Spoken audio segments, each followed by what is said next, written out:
আমি তো ভাইরাল হওয়ার জন্য এসেছি ফেসবুকে, আপনারা সবসময় বলে থাকেন। আচ্ছা, আমি পরে আগে কথা বলি। আমার গলাটা শুকিয়ে আছে, চলেন পাতা তুলে আনি। আর এখানে আমার মা বালতিতে একটা গাছ টব আগের থেকে রেডি করে রাখছিল, সেখানে আমি এই গাছটা বসিয়ে দিছিলাম। প্রায় 1 মাসের মতন হয়ে গেছে, এখন অনেকগুলি পাতা হয়ে গেছে। এখানে চোনা গাছও আমি বসিয়ে দিয়েছি, ভালোই সবুজ হয়েছে, ভালোই হয়েছে।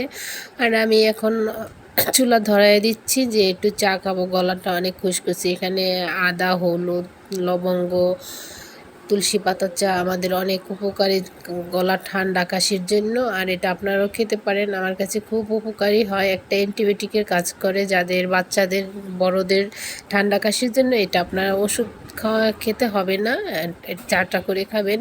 আমি চিনি খাই না, যেহেতু চিনি চাটা দিয়ে আমি করে খাই। আর সাথে আমি রুটিও বানিয়ে নিয়েছি, আর রুটি দিয়েই খাবো।